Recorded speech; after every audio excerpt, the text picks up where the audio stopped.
Hola a todos, mi nombre es María Ignacia Durán, soy interna de medicina y bienvenidos a un nuevo video de repaso online. El tema que veremos el día de hoy corresponde a urgencias neurológicas en pediatría. En esta ayudantía veremos tres grandes patologías de la neurología, las cuales corresponden a TEC, estatus convulsivo y convulsión febril.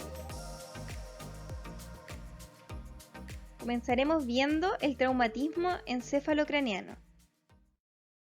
El TEC se define como un intercambio brusco de energía mecánica causado por una fuerza externa que tiene como resultado una alteración a nivel anatómico y o funcional del encéfalo y sus envolturas, en forma precoz o tardía, permanente o transitoria. Además, es importante recalcar que el TEC se debe diferenciar de la contusión craneal, en que esta última no produce una alteración del contenido intracraneal. La alteración del contenido encefálico se refiere al compromiso de conciencia, la amnesia postraumática o la presencia de un síndrome vertiginoso o mareos persistentes. El TEC también puede clasificarse según la escala de Glasgow, en un TEC leve cuando están entre los 13 y 15 puntos, que corresponde en un 86% de los pacientes. Un TEC moderado cuando tienen un puntaje Glasgow entre 9 y 12 puntos, que corresponderán a un 8%. Y finalmente un TEC grave cuando tienen un puntaje Glasgow menor o igual a 8 puntos, que corresponderán a un 6% de los TEC total. En cuanto a la epidemiología, el TEC corresponde a una de las causas más importantes de muerte y discapacidad en niños, adolescentes y adultos jóvenes. Los casos en niños varones doblan al de las niñas y habitualmente sus lesiones son de mayor severidad. En países desarrollados son hospitalizados por esta causa 185 por cada 100.000 niños entre 0 y 14 años, y esta cifra se puede triplicar en población adolescente. De un 0,3 a un 4% de todos estos pacientes requerirá de una intervención quirúrgica inicial. Las principales causas de TEC corresponden a caídas de altura, accidentes de tránsito, e importante recalcar que la mitad de los TEC que producen la muerte o secuelas irreversibles en lactantes son secundarios a daño intencional. El TEC se distribuye bimodalmente en la edad pediátrica. El primer PIC se da en la primera infancia, relacionado con accidentes del hogar, y el segundo PIC en la adolescencia, que se relaciona con accidentes vehiculares. El deterioro rápido después de un periodo lúcido inicial es también menos frecuente respecto a adultos, de un 3% frente a un 10%. En los lactantes, las lesiones no accidentales, como lo son el maltrato, deben siempre tenerse presente. Según el tipo de lesión, el TEC puede clasificarse en lesión focal o lesión difusa. A su vez, las lesiones focales se subdividen en contusión, que corresponde a una lesión localizada causada por la transmisión directa de la energía de un trauma craneal a la región cortical y la sustancia blanca. El hematoma epidural se define como la colección de sangre entre la dura madre y el cráneo. En la TAC aparece como una imagen localizada, lenticular, de alta densidad, con evidencia de efecto de masa. El hematoma subdural corresponde a la colección de sangre localizada sobre la superficie de la corteza, bajo la dura madre. La apariencia en el TAC es la de una imagen crescéntica, hiperdensa, localizada a lo largo de las convexidades cerebrales. El hematoma intracerebral corresponde a la presencia de un coágulo sólido de sangre dentro del parénquima cerebral. Finalmente, las lesiones hemorrágicas corresponden a hemorragia intraventricular, que se define como sangre al interior de los ventrículos, y la hemorragia subaracnoidea, que corresponde a sangre en el espacio subaracnoideo. Finalmente, las lesiones difusas corresponden al daño axonal difuso, que se define como la disrupción de pequeñas vías axonales como resultado de una rápida aceleración y desaceleración craneal. A modo de ejemplo, en la imagen 1A se puede apreciar un hematoma epidural o extradural, en la 1B un hematoma subdural, en la 1C un hematoma intracerebral, la 1D nos muestra una hemorragia intraventricular y finalmente la 1E una hemorragia subaracnoidea. El TEC también puede clasificarse según si presenta indemnidad meningia. Un TEC abierto se define como una lesión con solución de continuidad de las envolturas meningias y comunicación del encéfalo con el medio externo.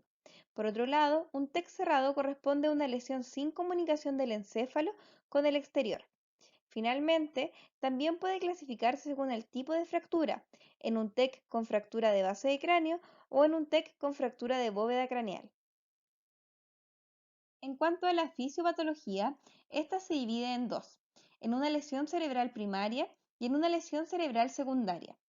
Por una parte, la lesión cerebral primaria es causada por las fuerzas involucradas durante el trauma propiamente tal.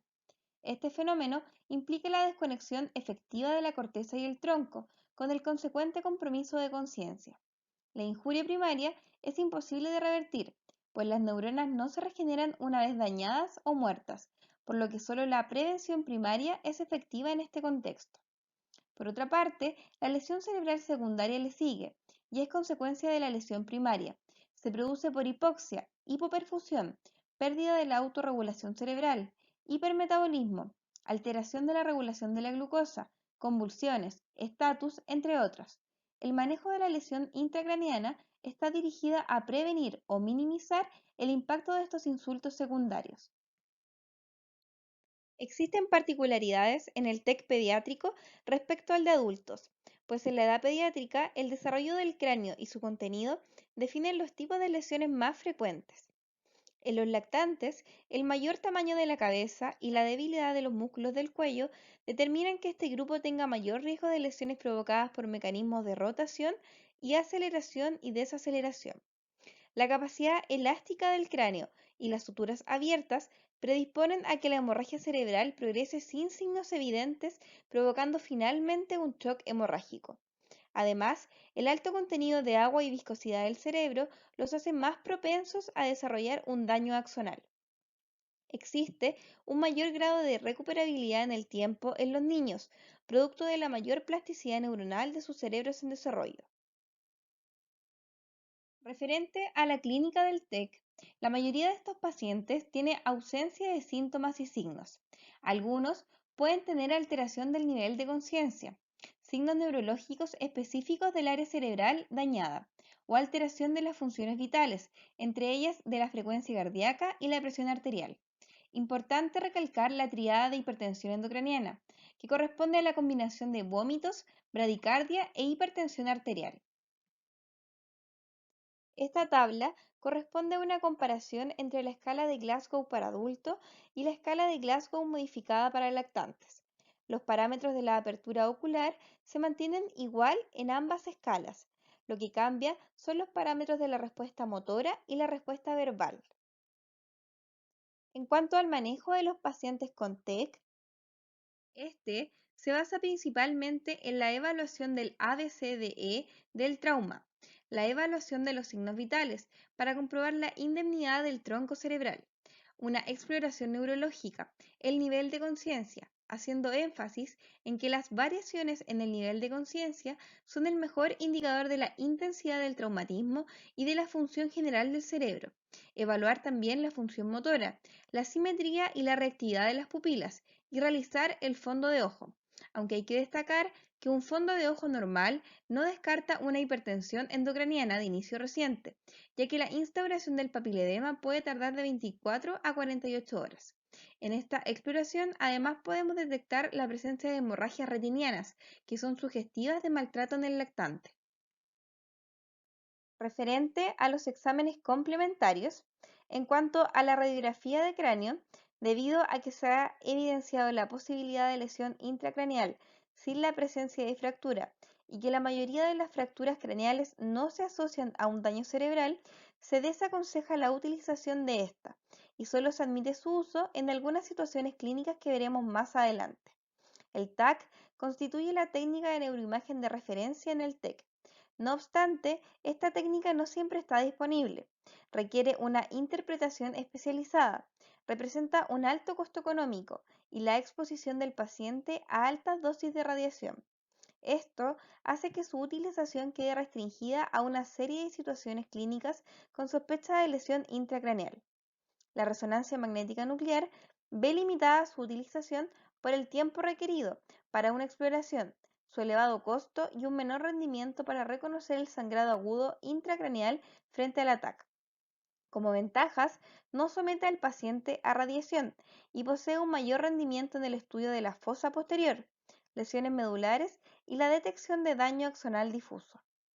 La ecografía cerebral tiene su principal limitación en la necesidad de una fontanela craneal abierta y lo suficientemente amplia para posibilitar la exploración.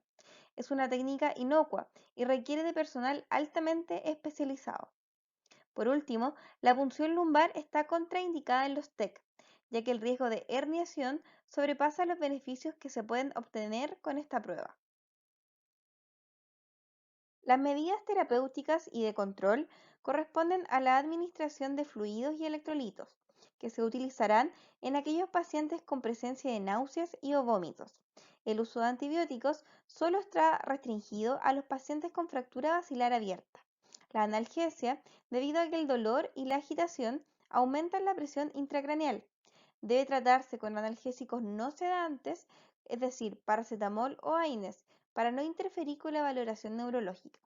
El manejo de la hipertensión intracraneal.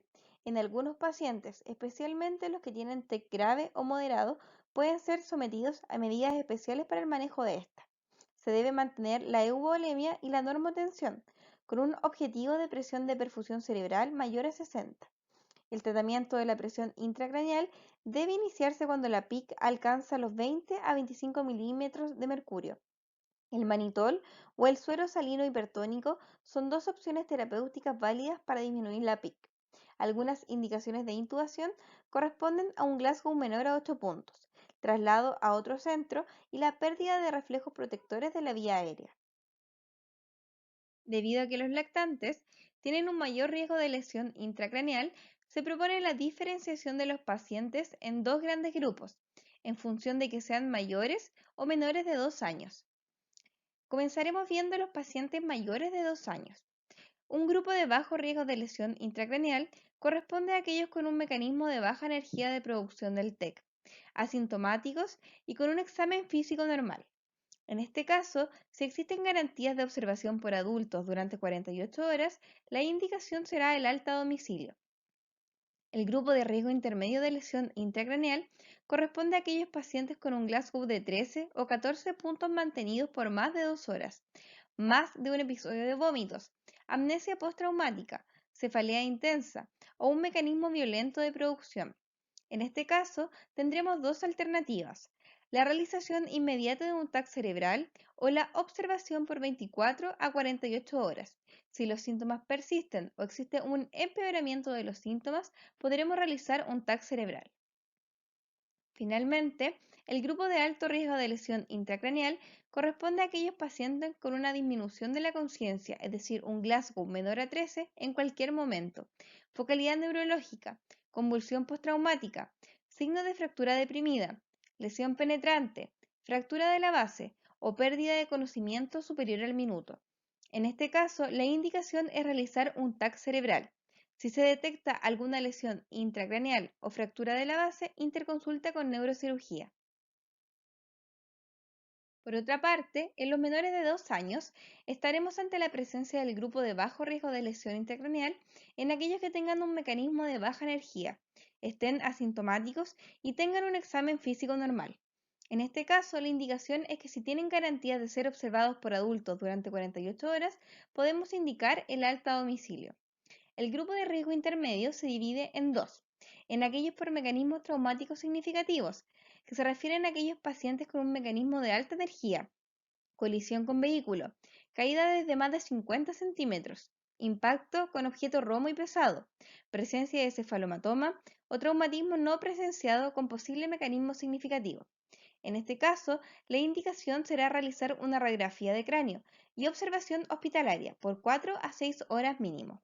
El grupo de riesgo intermedio, por signos potenciales de lesión intracraneal, corresponden a aquellos pacientes con vómitos en número menor a 3, pérdida de conciencia menor a un minuto de duración, letargia e irritabilidad previa y ya resuelta, alteración prolongada del comportamiento o fractura craneal de más de 24 horas de evolución. En este caso hay dos alternativas posibles: la realización de un TAC cerebral inmediato o la observación por 24 a 48 horas, y si los síntomas persisten o empeoran, la realización de un TAC cerebral. El grupo de alto riesgo de lesión intracraneal corresponden a pacientes con disminución de conciencia en el momento de la exploración, con focalidad neurológica, convulsiones, irritabilidad marcada y persistente, fractura de cráneo menor a 24 horas de evolución, vómitos en número superior a 2 o que persisten más de 24 horas y pérdida de conocimiento superior al minuto. En este caso, la indicación es realizar un TAC cerebral. Si se detecta alguna lesión intracraneal o fractura de la base, se debe realizar consulta con neurocirugía. Las indicaciones de radiografía de cráneo en mayores de 2 años corresponden a una historia incierta o sospecha de maltrato y sospecha de fractura deprimida o herida penetrante. En menores de 2 años, por otra parte, además de las anteriores, se agrega la presencia de un hematoma o contusión en el cuero cabelludo, mecanismo de alta energía, caída desde más de 50 centímetros de altura, caída contra superficies duras y traumatismo no presenciado con la posibilidad de un mecanismo significativo. Las indicaciones de TAC en ambos grupos corresponden a cualquier alteración del Glasgow, focalidad neurológica, signos de fractura deprimida, lesión penetrante o fractura de la base, pérdida de conciencia superior al minuto y convulsión postraumática. En los mayores de 2 años se agrega la amnesia postraumática, vómitos y cefalea persistentes e irritabilidad. En los menores de 2 años, por otra parte, se agrega la irritabilidad perdurable, la fractura de cráneo y más de 2 episodios de vómitos. Siempre debemos tener en cuenta estos signos de alarma en los pacientes con TEC. Disminución del estado de conciencia. En la práctica, la sospecha es con un niño que se queda más dormido de lo normal. La presencia de vómitos persistentes, cefaleas de alta intensidad, movimientos anormales e irritabilidad. El segundo tema de esta presentación corresponde a estatus convulsivo. La definición de estatus epiléptico, según la Liga Internacional contra la Epilepsia, corresponde a una condición resultante del fracaso de los mecanismos responsables de la terminación de las crisis o de los mecanismos que producen el inicio de las mismas y que conducen a convulsiones anormalmente prolongadas. Es una condición que puede tener consecuencias a largo plazo, incluyendo la muerte neuronal, daño neuronal y alteración de las redes neuronales, dependiendo del tipo y duración de las convulsiones. Algunos conceptos relevantes a tener en cuenta son el tiempo. La mayoría de las convulsiones duran menos de 5 minutos. Si exceden ese tiempo, aumenta la posibilidad de prolongarse. Entre los 5 a 30 minutos se debe actuar rápido y así evitar daño neurológico y complicaciones sistémicas. Esta corresponde a una tabla extraída también de la guía de la Liga Internacional contra la Epilepsia del 2015, donde nos explica que el tratamiento debe iniciarse en la fase T1 y las consecuencias son esperables a partir de la fase T2.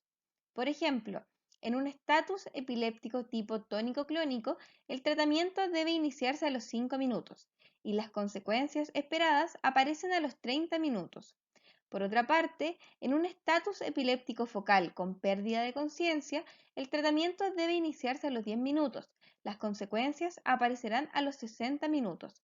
Finalmente, en un estatus epiléptico tipo ausencia, el tratamiento debe iniciarse a los 15 minutos y se desconoce el tiempo en el cual las consecuencias aparecerán. Según la forma de presentación, el estatus epiléptico puede dividirse en estatus epiléptico focal sin alteración de la conciencia, estatus epiléptico focal con deterioro de la conciencia, estatus epiléptico convulsivo generalizado que incluye el tónico clónico, el tónico y el clónico, y siempre asociado a pérdida de conciencia, y la ausencia del estatus epiléptico, que se define como la actividad convulsiva generalizada caracterizada clínicamente por la alteración de la conciencia, pero no necesariamente inconsciencia. El estatus epiléptico también puede clasificarse según el tipo, en estatus epiléptico inminente, donde las convulsiones duran más de 5 minutos y es poco probable su cese sin intervención. Estatus epiléptico establecido. Las convulsiones persisten al menos por 30 minutos, son continuas o repetitivas. Estatus epiléptico refractario, donde existen persistencia de las convulsiones luego de usar dos drogas de acción diferente. Y finalmente, estatus epiléptico superrefractario, que corresponde a un estado que dura 24 horas o más con drogas anestésicas ya administradas. Las causas del estatus epiléptico se dividen en sintomáticas y desconocidas o criptogénicas. A su vez, las causas sintomáticas se subdividen en causas sintomáticas agudas, que corresponden a infecciones, hipoxia, desequilibrio de glucosa y electrolitos, trauma, hemorragia o accidente cerebrovascular. Sintomática remota, que se refiere a las convulsiones causadas por un insulto más temprano en la vida, como una lesión perinatal hipóxico-isquémica, trauma, infección o una malformación cerebral congénita. Y progresiva, que se refiere a etiologías como lo son los tumores cerebrales. Finalmente, las causas desconocidas o criptogénicas se refieren a aquellos pacientes sin causa conocida o identificable. En cuanto a la epidemiología, la incidencia estimada de estatus epiléptico en la niñez es de entre 17 a 23 episodios por 100.000 por año.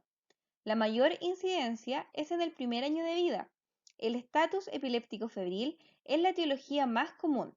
Aproximadamente el 60% de los niños son neurológicamente saludables antes del primer episodio de estatus epiléptico, y de un 10 a un 20% de los niños con epilepsia tendrán al menos un episodio de estatus epiléptico.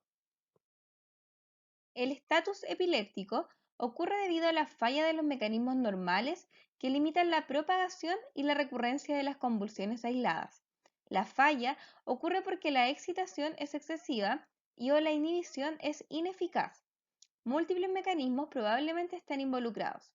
Como ya sabemos, el glutamato es el principal neurotransmisor excitador del cerebro. Su papel en la patogénesis del estatus epiléptico fue sugerido por un brote de enfermedad que fue causada por comer mejillones contaminados con ácido domoico, un análogo del glutamato. Algunas personas afectadas tuvieron convulsiones prolongadas que se cree son causadas por la activación excesiva de los receptores de aminoácidos excitadores.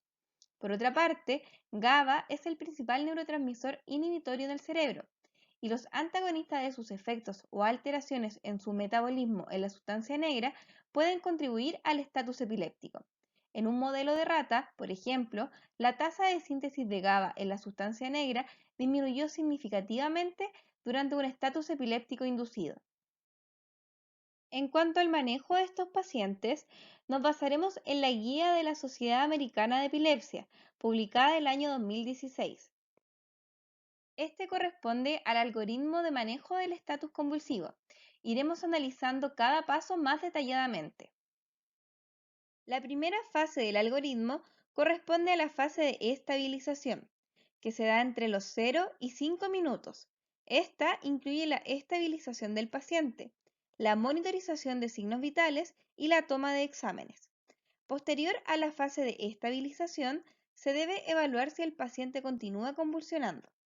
Si el paciente ya no está convulsionando, se debe dar el tratamiento médico adecuado. Si por otra parte el paciente continúa convulsionando, se debe pasar a la segunda fase, o también llamada fase de terapia inicial, que se da entre los 5 y 20 minutos de actividad convulsiva. Cuando está claro ya que la convulsión requiere de intervención médica, se recomienda el uso de las benzodiazepinas como la terapia inicial de elección, dada su eficacia, seguridad y tolerabilidad. En este caso, la más recomendada es el lorazepam como primera opción. Se da una dosis y se reevalúa a los 5 minutos, pudiendo darse máximo 3 dosis de benzodiazepinas. Posterior a la administración de las benzodiazepinas, se debe nuevamente reevaluar si el paciente continúa o no convulsionando. Si el paciente ha dejado de convulsionar, se deben dar los cuidados médicos necesarios. Si el paciente, por otro lado, continúa convulsionando, se pasa a la tercera fase llamada fase de terapia secundaria, que se da entre los 20 y 40 minutos desde el inicio de la actividad convulsiva. En este caso, se administran fármacos de segunda línea, en una sola dosis, dentro de los que se encuentran la fenitoína, el ácido valproico, el levetiracetam y el fenobarbital. La primera opción corresponde al ácido valproico, salvo en casos de hepatopatía, trastornos de la coagulación o el metabolismo. Posterior a administrar la segunda línea de medicamentos, se debe nuevamente reevaluar si el paciente continúa convulsionando. Si el paciente ha dejado de convulsionar, se deben dar los cuidados médicos necesarios.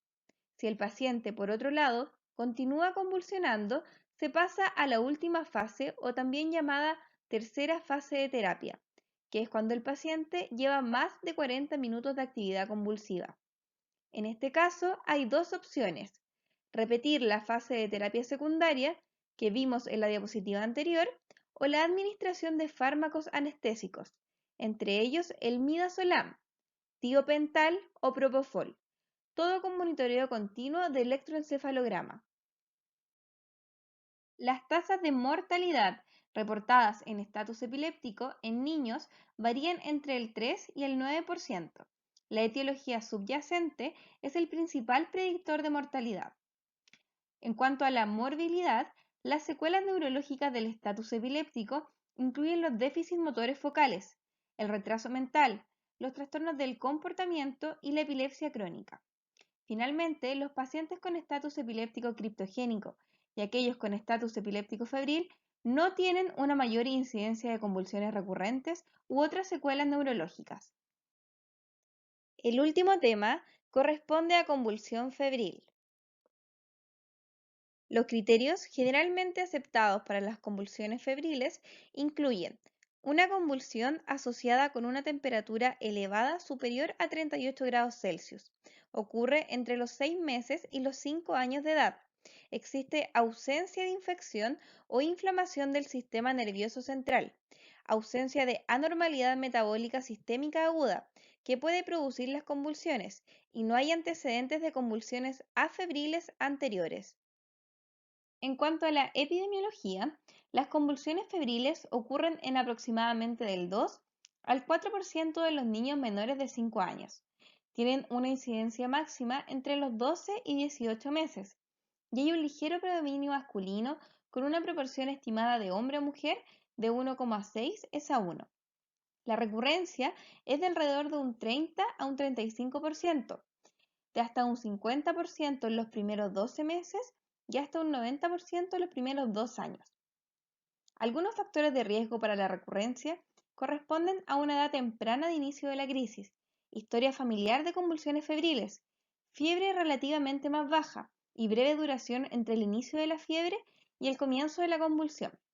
Los pacientes sin factores de riesgo tienen una recurrencia de hasta un 20%. Las convulsiones febriles son un fenómeno dependiente de la edad, probablemente relacionado con una vulnerabilidad del sistema nervioso en desarrollo a los efectos de la fiebre, en combinación con una susceptibilidad genética subyacente. Aparte de la edad, los factores de riesgo más comúnmente identificados incluyen la fiebre alta. Aunque el tema aún se debate, la altura máxima de fiebre en lugar de la tasa de aumento puede ser el principal determinante del riesgo de convulsiones. Una variable clave que modula el impacto de la fiebre es el umbral de convulsiones, que varía según el individuo y con la edad y la maduración. El umbral de convulsiones es mucho más bajo en los bebés. La inmunización. La vacuna antitosferina y la vacuna antisarampión son inductoras de crisis febriles. La susceptibilidad genética. Familiares de primer grado de niños con convulsiones febriles, del 10 al 20% de los padres y hermanos, también han tenido o tendrán convulsiones febriles. Además, los gemelos monocigotos tienen una tasa de concordancia más alta que los gemelos dicigotos, en quienes la tasa es similar a la de los otros hermanos. Y las infecciones virales se identifican comúnmente en asociación con convulsiones febriles, mientras que las infecciones bacterianas son poco frecuentes. No se cree que las convulsiones febriles sean específicas del virus, sino que dependen del grado de elevación de la temperatura. Las infecciones virales asociadas con fiebre alta, como el virus herpes humano 6 y la influenza, parecen presentar el mayor riesgo. En cuanto a la clínica, la mayoría de los niños tienen convulsiones febriles el primer día de enfermedad, y en algunos casos es la primera manifestación de que el niño está enfermo. Hasta un 25% de los eventos ocurre cuando la temperatura está entre los 38 y 39 grados Celsius. Según la clínica, podremos clasificar las convulsiones febriles en simples y complejas. Las convulsiones febriles simples corresponden a un 85% y se caracterizan por convulsiones que son generalizadas, duran menos de 15 minutos y no se repiten en un periodo de 24 horas. Por otra parte, las convulsiones febriles complejas corresponden a un 15%. Se caracterizan por episodios que tienen un inicio focal, por ejemplo, temblores limitados a una extremidad o un lado del cuerpo. Duran más de 15 minutos y ocurren más de una vez en 24 horas. Finalmente, otro modo de presentación corresponde al estatus epiléptico.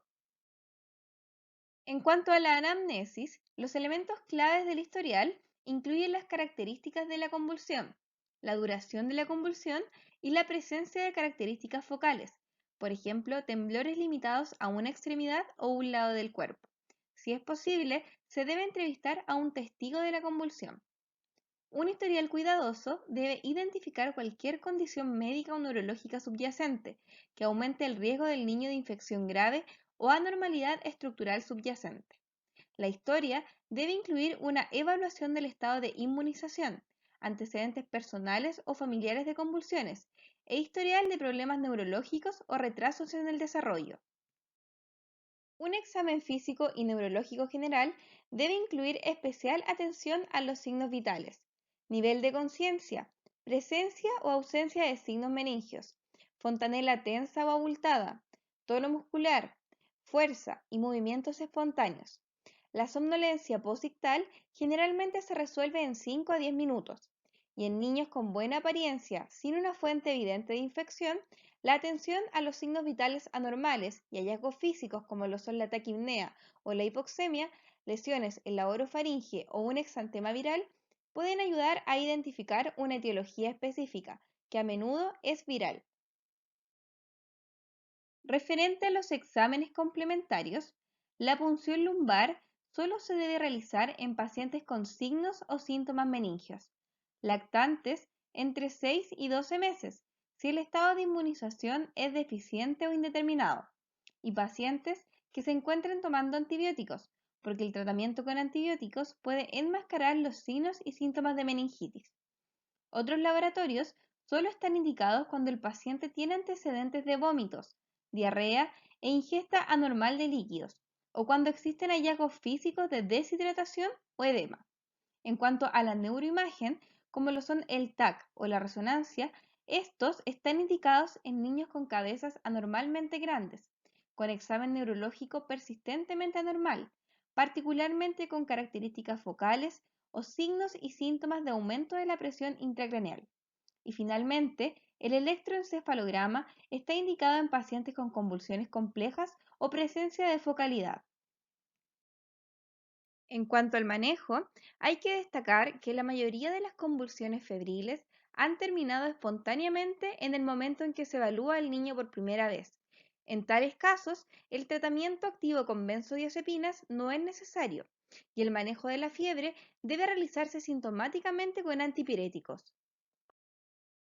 El manejo de los pacientes que llegan con una convulsión febril al servicio de urgencia se basa en la terapia de rescate, ya que debe asumirse que el paciente lleva al menos 10 minutos en esta condición. Se debe iniciar entonces las maniobras del ABC, que corresponden a posición lateral, oxígeno por mascarilla y monitoreo para control de los signos vitales. También se pueden administrar benzodiazepinas endovenosas, entre ellas el diazepam o el lorazepam. El estado respiratorio y circulatorio del niño debe controlarse cuidadosamente y debe realizarse una intervención avanzada de las vías respiratorias si el estado ventilatorio se vuelve inadecuado. Cuando el acceso endovenoso no está disponible o no se puede lograr, el midazolam bucal, así como el lorazepam intranasal, son buenas alternativas. Los criterios de ingreso hospitalario corresponden a un mal estado general, lactante menor de 12 meses con sospecha de infección del sistema nervioso central, crisis prolongada que no cede al tratamiento o varias recidivas dentro del mismo proceso febril y anomalía neurológica posictal. Hay que recordar que las convulsiones febriles simples no requieren ingreso hospitalario y pueden ser dados de alta de manera segura en el hogar. posterior a educación a los padres. Los niños con convulsiones focales o prolongadas pueden requerir un periodo de observación más prolongada, particularmente si hay una recuperación tardía a la focalidad basal o posictal. Las convulsiones febriles pueden generar algunas consecuencias. Dentro de estas, secuelas neurológicas, que incluyen los déficits neurológicos, deterioro intelectual y trastornos del comportamiento. No se ha podido demostrar que las convulsiones febriles simples causen daño estructural. Los trastornos cognitivos y neuropsicológicos se relacionan con las convulsiones febriles complejas. Y por último, en cuanto a la epilepsia, existe un aumento muy leve del riesgo de esta en las convulsiones febriles simples, de un 1% de la población general versus un 2% en las convulsiones febriles simples. Por otra parte, en las convulsiones febriles complejas, este riesgo aumenta a un 5 hasta un 10%. Muchas gracias. Nos vemos en un próximo video.